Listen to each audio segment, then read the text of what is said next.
Numbers 21. The Canaanite king of Arad, who lived in the Negev, heard that the Israelites were approaching on the road through the Atharim. So he attacked the Israelites and took some of them as prisoners. Then the people of Israel made this vow to the Lord: "If you will hand these people over to us, we will completely destroy all their towns." The Lord heard the Israelites' request and gave them victory over the Canaanites. The Israelites completely destroyed them and their towns, and the place has been called Hormah ever since. Then the people of Israel set out for Mount Hor, taking the road to the Red Sea to go around the land of Edom.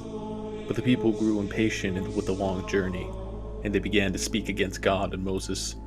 "Why have you brought us out of Egypt to die here in the wilderness?" they complained. "There is nothing to eat here and nothing to drink, and we hate this horrible manna." So the Lord sent poisonous snakes among the people, and many were bitten and died. Then the people came to Moses and cried out, "We have sinned by speaking against the Lord and against you. Pray that the Lord will take away the snakes."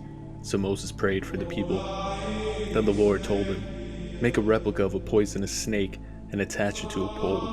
All who are bitten will live if they simply look at it." So Moses made a snake out of bronze and attached it to a pole. Then anyone who was bitten by a snake could look at the bronze snake and be healed. The Israelites traveled next to Oboth and camped there. There they went to Iyabarim in the wilderness on the eastern border of Moab. From there they traveled to the valley of Zerad Baruch and set up camp. Then they moved out and camped on the far side of the Arnon River in the wilderness adjacent to the territory of the Amorites. The Arnon is the boundary line between the Moabites and the Amorites.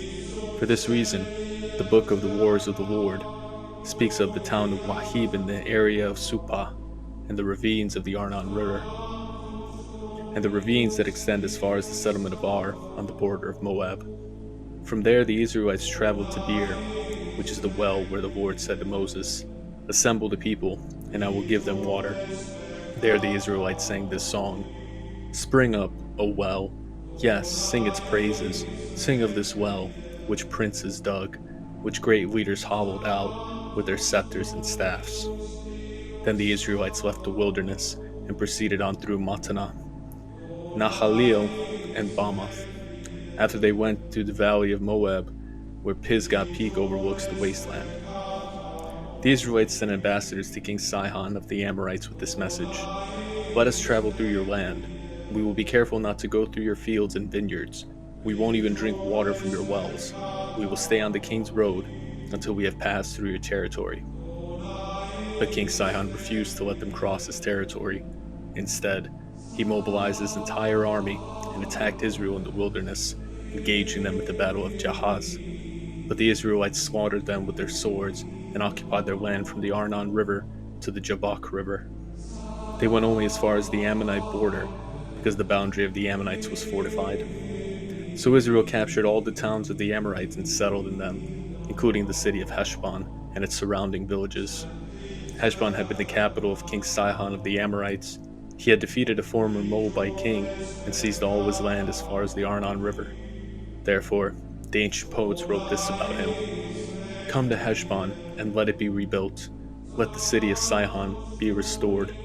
A fire flamed forth from Heshbon, a blaze from the city of Sihon. It burned the city of Ar in Moab. It destroyed the rulers of the Arnon heights. What sorrow awaits you, O people of Moab! You are finished, O worshippers of Chemosh. Chemosh has left his sons as refugees, his daughters as captives of Sihon, the Amorite king. We have utterly destroyed them, from Heshbon to Dibon. We have completely wiped them out, as far away as Nophah and Medeba." So the people of Israel occupied the territory of the Amorites. After Moses sent men to explore the Jazir area, they captured all the towns in the region, and they drove out the Amorites who lived there. Then they turned and marched up the road to Bashan, but King Og of Bashan and all the people attacked them at Idrel. The Lord said to Moses, "Do not be afraid of him, for I have handed him over to you, along with all his people in this land. Do the same to him as you did to King Sihon of the Amorites, who ruled in Heshbon." And Israel killed King Og, his sons, and all his subjects. Not a single survivor remained. Then Israel occupied their land. Numbers 25. While the Israelites were camped at Acacia Grove, some of the men defiled themselves by having sexual relations with the local Moabite women. These women invited them to attend sacrifices to their gods, so the Israelites feasted with them and worshipped the gods of Moab.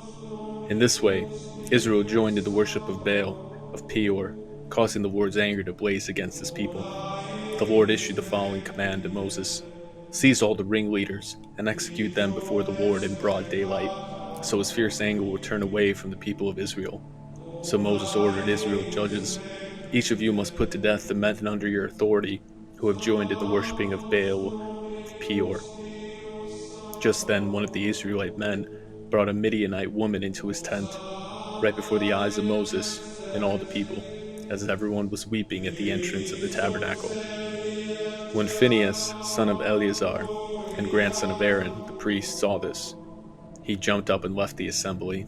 He took a spear and rushed after the man into his tent. Phinehas thrust the spear all the way through the man's body and into the woman's stomach. So the plague against the Israelites was stopped, but not before 24,000 people had died. Then the Lord said to Moses, "Phinehas, son of Eleazar, and grandson of Aaron the priest, has turned my anger away from the Israelites by being as zealous among them as I was. So I stopped destroying all Israel, as I had intended to do in my zealous anger. Now tell him that I am making my special covenant of peace with him. In this covenant, I give him and his descendants a permanent right to the priesthood, for in his zeal for me, his God, he purified the people of Israel, making them right with me." The Israelite man killed the Midianite woman who was named Zimri, son of Salu, the leader of a family from the tribe of Simeon. The woman's name was Cosbi, and she was the daughter of Zur, the leader of a Midianite clan. Then the Lord said to Moses, "Attack the Midianites and destroy them, because they assaulted you with deceit and tricked you into worshipping Baal of Peor, and because of Cosbi, the daughter of a Midianite leader, who was killed at that time of the plague because of what happened at Peor." Numbers 31. Then the Lord said to Moses, "On behalf of the people of Israel, take revenge on the Midianites for leading them into idolatry. After that, you will die and join your ancestors." So Moses said to the people, "Choose some men and arm them to fight the Lord's war of revenge against Midian. From each tribe of Israel, send 1,000 men into battle." So they chose 1,000 men from each tribe of Israel, a total of 12,000 men armed for battle. Then Moses sent them out, 1,000 men from each tribe, and Phinehas, son of Eleazar, the priest, had led them into battle. They carried along the holy objects of the sanctuary, and the trumpets for sounding the charge. They attacked Midian as the Lord had commanded Moses, and they killed all the men.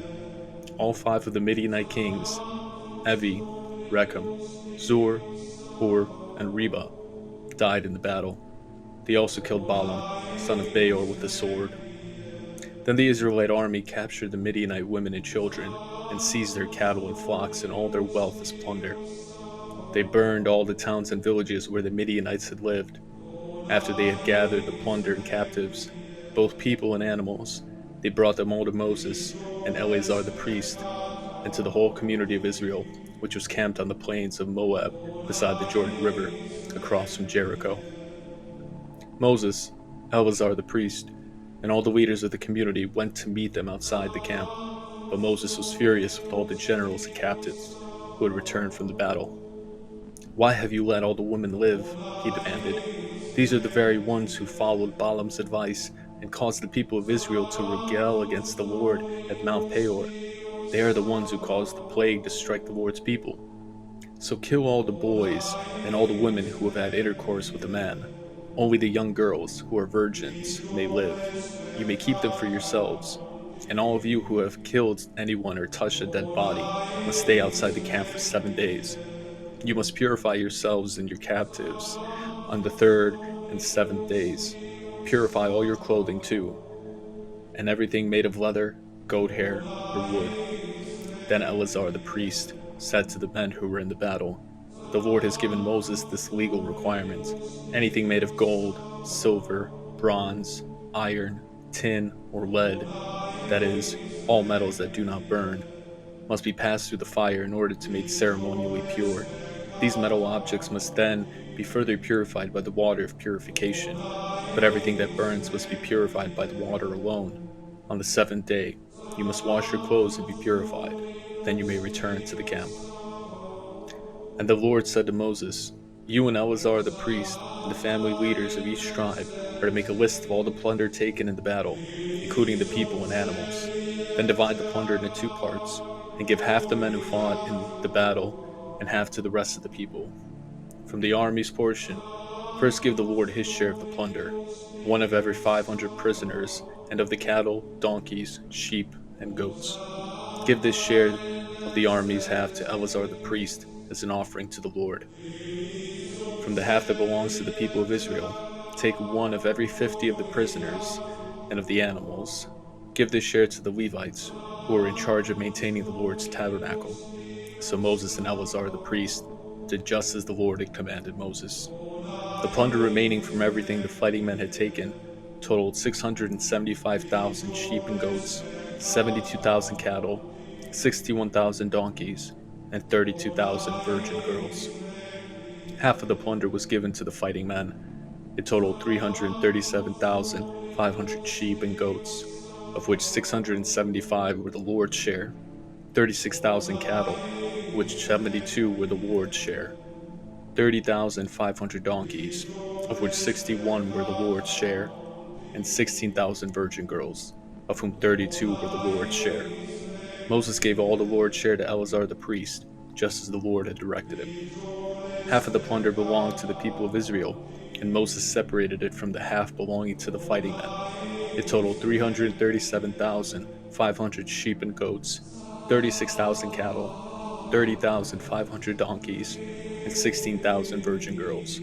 From the half share given to the people, Moses took one out of every 50 prisoners and animals and gave them to the Levites, who maintained the Lord's tabernacle.